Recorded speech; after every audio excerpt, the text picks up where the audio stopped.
It's not just talk, it's business travel talk. For the latest and greatest on all things business travel, go to businesstraveltalk.com. Hi, we're so happy to have you with us today, particularly because I have one of the first people who introduced themselves to me as I moved to Las Vegas.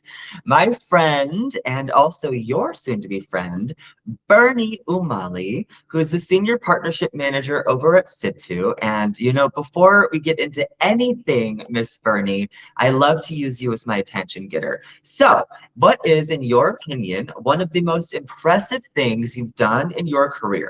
I would say building my global network. I can't stress enough how important relationships are. And even when I left the industry, everyone just kept in touch, and it was like a huge family. But I would say I also have a second thing. It's mentoring different teams. It's been very rewarding for me to see people that my past employees grow into who they are today. And I think they're like my biggest accomplishments. We have so many great people in our lives that we meet through our industry and through working in travel. And I personally know some people in your network. Hannah, I'm looking at you, Kristen, and they're just wonderful people that we've built a relationship with. So before we get into the rest of the questions I have, and now that you've shared the most interesting part of what you've done in your career so far, can you properly introduce yourself? My full name is Bernadette. Last name is Umale. I am with Situ, and I'm the Senior Partnerships Manager. What does that mean? What is that role, and what drew you to that role in particular? The most, I would say, exciting part of it was being able to be a part of starting the Situ Americas entity. It's just great to see something from building it from the bottom up. And watching it grow. We have a new team member now, Emma, and I'm with Kristen. We work together really, really well. So she brought me on with Situ, and it's just been rewarding to see how far we've come and how far we continue to grow. Like, we've officially opened in the APAC region, and it's actually led by my dear friend Diana Ong. How cool is that? Yeah. So, but I would say most of all, like you said. You mentioned Kristen, you mentioned Hannah. I would say the people, right? The people at Situ are unmatched. I am just so in love with everybody, and the culture is just so important, and it just really makes going into work enjoyable every day. I have a little bit of jealousy, actually. So for all of you listening that don't have the pleasure of spending time with Bernie, I really mean it. She was the first person to take me under her wing as I moved out here to Las Vegas. I didn't really have anybody or know anyone. And she didn't just invite me to come hang out with her. She invited me to Resorts World to go see Elenium, which is a huge DJ. And not only did we get to watch Elenium, but also I got to be on stage with him, which was just something that was so mind-blowing to me and so Vegas, if you will. And you really are just the whole package as far as energy, embracing people, loving on people, and doing a great job at doing a great job. So before you were at Situ, I don't believe you were working in business travel, were you? Before Situ, I worked for Primestown, and that's when I came back to the industry, and that was corporate housing. And then after that, I went into sports housing, but I guess it wasn't really connected anymore to business travel because all I did was sports teams from like baseball to basketball and all of that. So in this new role, has there been something that, of course, there's a million things that are exciting, but has there been something that's been a little bit more surprising as you joined the Situ team? I would say just surprising, not really, but again, it just kind of goes back to the people, like the support that they've given me like throughout. And I'm sure we'll talk about it later, but the support they've given me through everything I've been going through has been just priceless, I would say. I just want to use that as our segue to go into this. About a year ago, I believe you were diagnosed with a pretty severe diagnosis, multiple sclerosis. And I wanted, if it's okay, talk about that a little bit. Is that something you're comfortable with? Yes. Okay. So you joined Situ, and at that time, had you been diagnosed? Had you been feeling anything, or what was your emotions and energy like when you first joined the team? when I first joined the team, I was already starting to show symptoms, but I didn't think anything much of it because I've already seen the last 3 years, I've seen specialists, and I just kept getting worse every year, but they kept saying everything was fine and just threw medicine at me. And so I just went about my day, and I would just think like, oh, maybe it's just like, I overdid it last night, or I just need to sleep more. So I didn't really think much of it until I started traveling, and I would be down and out for 2 days to a week because I was just getting severe pain and dropping things, and had an accidental fall for no reason, not knowing what's going on. And that was when I would say was the hardest part. And then I started getting flares at the time, which I didn't know were flares. And so I stopped travel, and then I started being out for sometimes 2 weeks because I just be bedridden. And finally in November, I was in ER, and they had to admit me for a few days. And that's when they finally diagnosed me, which was actually helpful because I got accepted into Cleveland Clinic late last year out here in Vegas. And it's so hard to get in there. You have to have a case built for you, and there has to be a reason. And they don't take just anybody, but because of everything, they did accept my case. So I'm very thankful for that. To look at you, no one would really know. Anyone watching this interview right now would not know the struggles that you have gone through. I have the honor of knowing you outside of business, and I've seen just the top of the iceberg of the challenges that you've had to navigate. And I can only imagine as you're joining this new team and you're embarking in this next chapter, and you said you saw progressively the symptoms were becoming more extreme. At the risk of becoming a little bit too deep, I want to know what goes through your mind as you're a new employee and as you are having these growing struggles. I was tasked with Kristen a huge task to grow the Situ Americas. And so there's a lot of pressure. You wear many hats, from business development to guest care, everything you could possibly think of, and creating processes. So when that happened, I guess the hardest part is I'm my hardest critic. I'm very hard on myself, but I've always had to be because I've been on my own for a really long time, since I was 15. And so it's I have to make it, or there's no other choice, right? So for the first time ever, something hit me that I could not control. And so it just got really, really hard. I had some really dark days last year because I just didn't know. One, I was scared. I was they probably don't think I'm good enough. I'm going to get fired. And sorry. And it was just really tough. And for the first time ever, I fell into a depression that I never thought I could feel, because I always used to be the one that would help people get out of that. And I've always been so positive. And so it definitely challenged me mentally, physically. And, you start thinking about all the things well, what if I can't walk anymore? Because I was at a point where I was in a wheelchair, and, I would have to be carried to go to the bathroom. And what if it doesn't get better? And just the fight that you have to fight for each doctor every time to say something's wrong. It's just so taxing and hard, I would say.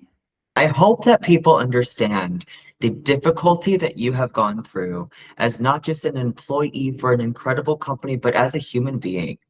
As someone that also likes to control things, I like to help people. And to be the one that needs help, that's a really humbling place to be. So you mentioned a little bit that, you've been in a wheelchair, you've had to be carried.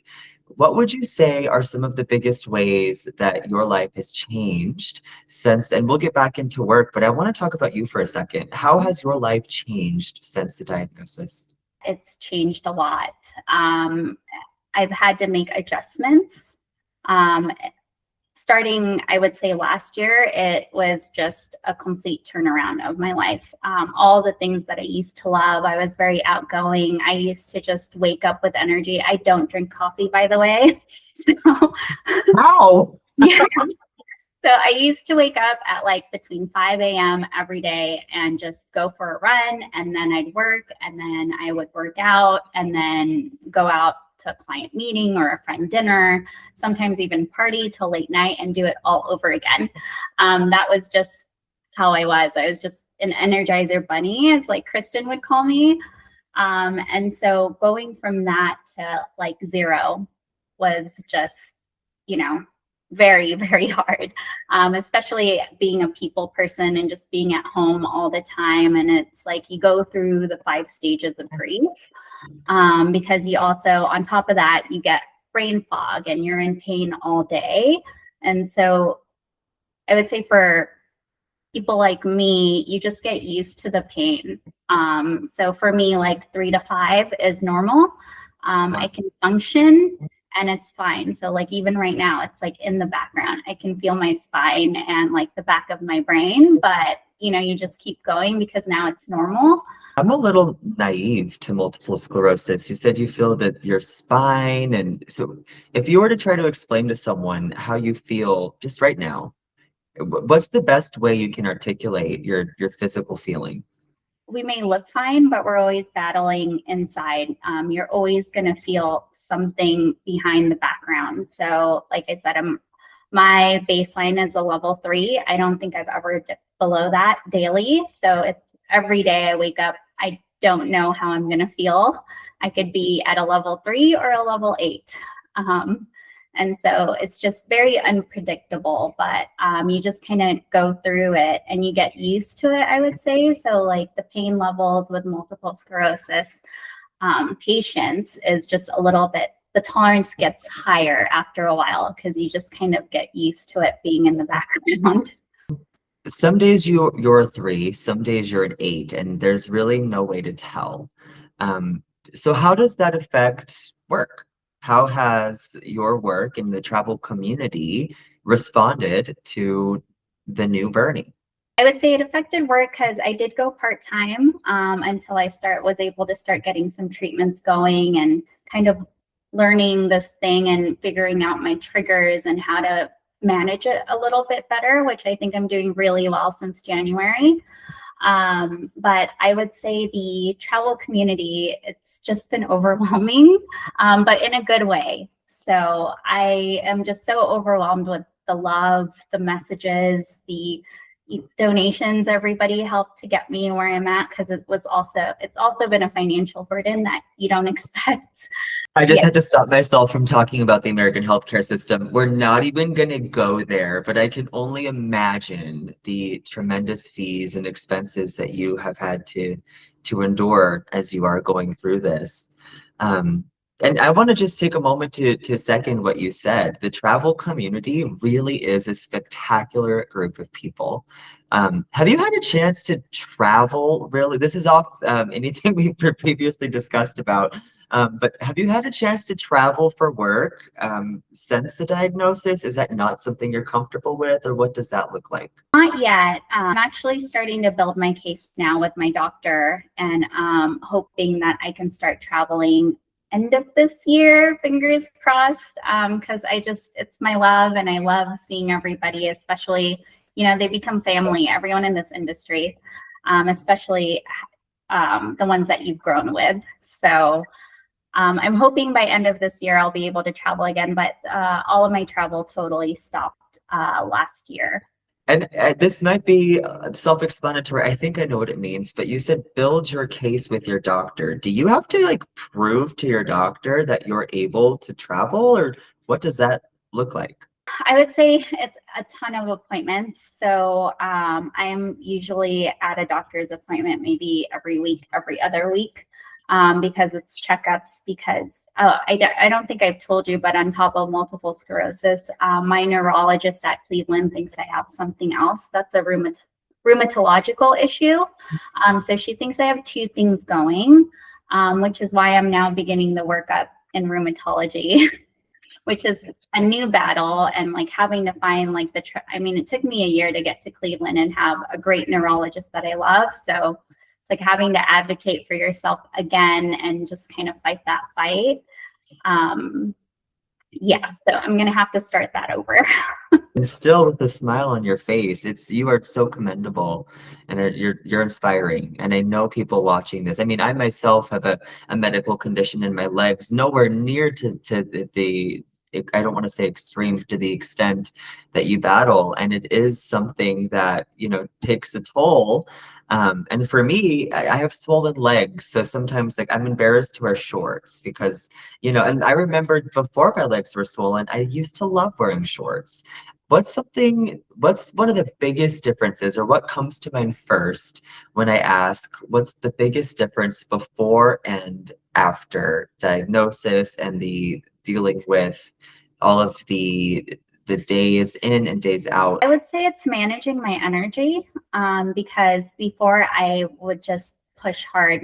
I always used to think like, go big or go home, and or go hard, Yeah. So I always pushed myself to the limit, whether it was like working out to like my career and everything. I always just did the most. Yeah. So I would say now it's definitely, I've changed in that aspect. Like I've learned to say no when I can't, because I just can't.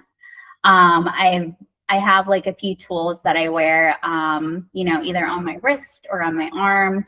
So they help track my energy during the day. I get pace points throughout the day. And so it lets me know if I'm having a really like excessive energy day. Because some days, like I would say bad days where I'm like going over the pain level 5, those are the days where I've noticed my energy, like just walking from here, like my desk to the kitchen, which is 6 feet away, I'll start burning energy. And I'm like, oh, today's not a good day. Is there something that will uplift your energy? Have you found a way to, I mean, I don't want to say as far as like crystals and stones and all of that, unless that's your thing, but is there music you can listen to? Is there water you can be near? Do you have to go take a nap? Is there a way to kind of regenerate that energy for you? No, so I think that's the thing with multiple sclerosis that people don't really get to see every day is we're not like everybody else. We don't get to recharge when we sleep. So we have just a certain amount of an energy bank, and if we use it, we lose it, but we don't recharge. So it's important not to go over. Otherwise, you end up in having like a bad day the next day if you overdo it. Well, I would like to double thank you for taking time in that case, because I know this is taking energy from you, and I really appreciate you taking the time. So then going back to what you do today, have you seen your role? I know you went part-time for a bit, but have you seen your role kind of change to adapt to what you can do really well today and things you struggle with today? Have you been able to kind of stay along the same line of what you were doing and get extra assistance when needed? How has that kind of morphed your day-to-day role within the company? I would say it hasn't changed much except for lesson hours, but we do have a team member now, Emma. So she's been handling more of the day-to-day reservations and all of that. So it's been helpful, and I've been able to kind of focus more on other things that I love to do, like the partnership management side of things, and supporting Kristen in a lot of projects, and Hannah. So actually the whole team. So it's definitely been great, but I also have the flexibility to make it to all of my appointments, whether it's physical therapy or occupational therapy and all of those things. I'm still able to just kind of get out, do those things, come back. So I would just say those are the small adjustments that we've made. Yeah. I just noticed I had an automatic reaction to you saying Kristen and Hannah. That's so wonderful. Like, I just get happy thinking of them. I mean, I don't want to get too deep into our introduction stories with them, but it was Hannah in London at a pub, I'll tell you. And it's just amazing people. Really, travel has the best people. We both are sitting here, with smiles on our faces talking about a fairly serious topic. So what keeps you moving forward? Like, what inspires you to continue to want more and to be the best version of yourself as you move on, go forward?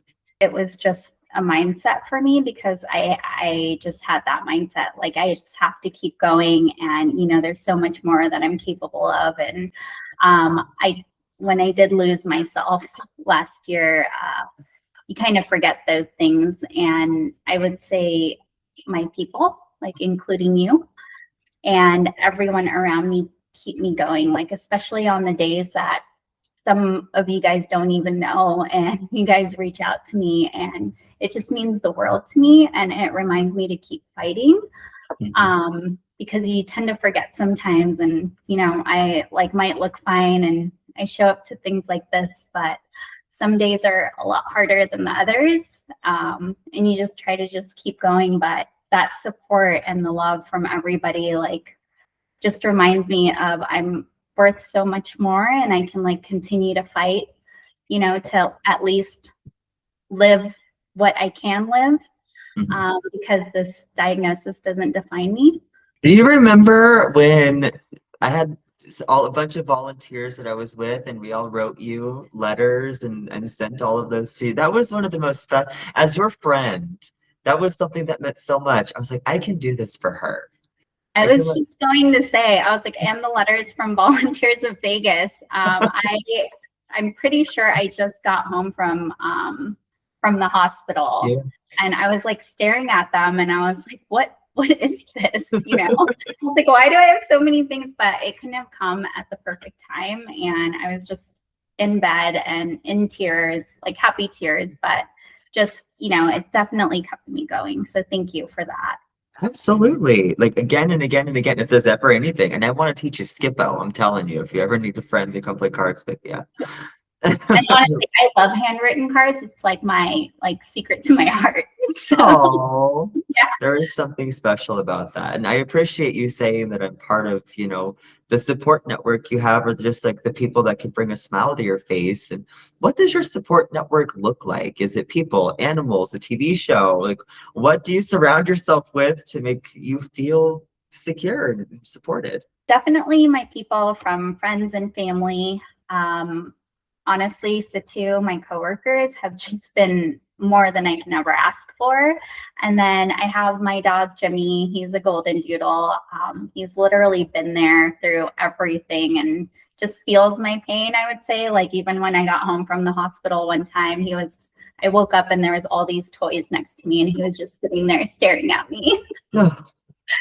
There's nothing like the unconditional love of an animal. I was just going to say too, and obviously my boyfriend Brewer, I don't know what I'd do without him. He's been an angel, just being there through everything where, most people would just leave.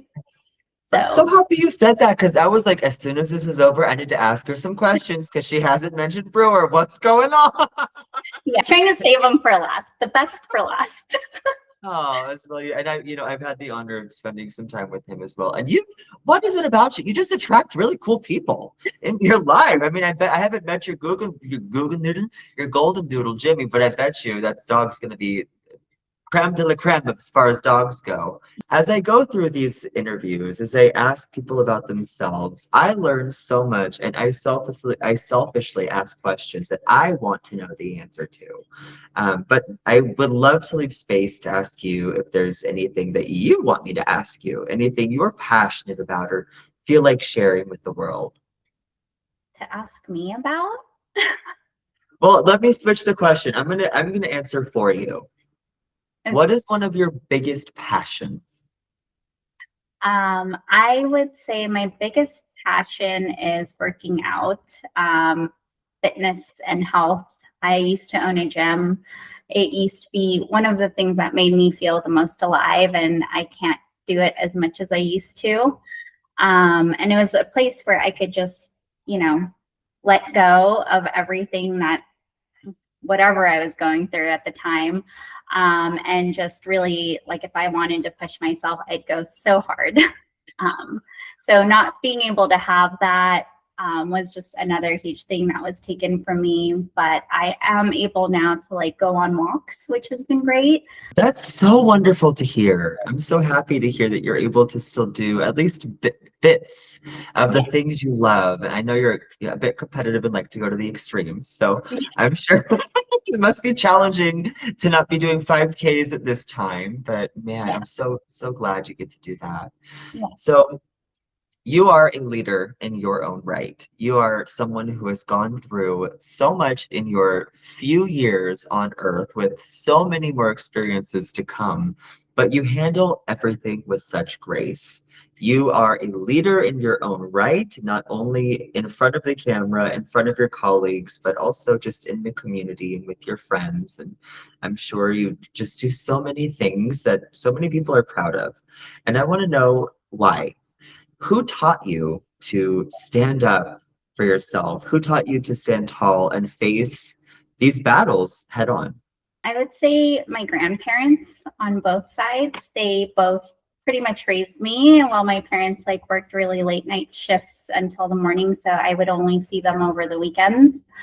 But they taught me character. They taught me compassion. They taught me to fight when I needed to. But they also just taught me to love and, just be kind all the time. So I try to always stay pretty level headed on things and just see both sides to things, or kind of think things through if I might get upset about something, just to be like, okay, well, maybe it wasn't that bad. I'm just overreacting, but they basically taught me, or they've made me who I am today. But I also just have like a few other mentors like Jack Jensky and Henry Lubert they were the owners of Synergy at the time. They gave me a chance when I was 23 years old and I never looked back. And then on top of that, I would say Mary Younger, the Myers, Pete and Michelle, their husband and wife, and Kristen McLaughlin. I don't know what I'd do without her by my side, and I couldn't do what I do every day, even from work to personally, without her. So That is so beautiful. I remember, like, in my life, I have worked some jobs where it's just a job, no mentorship, no director that has my best interest in mind. And then you find your place, you find your people who are rooting for you and championing you to be the best version of you. And you have that. And it's just so wonderful to hear. And this is my grandmother's like handwriting, so I'm right there with you. It's like, our grandparents are so special. Are you still lucky enough to have them with you? no, actually, my last grandma that raised me the most on my mom's side just passed in January. So that one was really, really hit home. Wow. She's been by my side through everything and my biggest cheerleader. She has, I think, 23 grandchildren, and she has no problem letting everybody know that I'm the favorite. So Oh, I love it. yeah. In my mom's phone, my contact name is the favorite. Don't tell my brother. We're getting near the end of our time together, but I just want to give a moment to just ask you how people can get in touch with you. If they're looking for some housing, if they're looking to learn more about you, if they want to get more in touch with your team, where can they go? How can they find you? Yeah, I would say I'm on LinkedIn. It should say Bernadette Umale. Definitely message me on there. I look at that most of the time. Yeah, but also you can email us or the team at americas@staysitu.com. We can definitely help. Or if you just want to reach out to me on LinkedIn and send me a message just for help personally, or you're going through something and battling the medical system, I'm here to help with everything because I think I've been through all of it. Again, I will attest to spend time with Bernadette is a quality time spent. You have a way of making people feel seen and heard, not rushed. And it's just a wonderful thing when relationships aren't transactional, and you're not one of those transactional people. And I'm so thankful that I have you in my circle. Yeah, me too. I'm so thankful, and I can't wait till we finally get to hang out again. Get in touch with Bernie, y'all. Thank you again, Bernadette.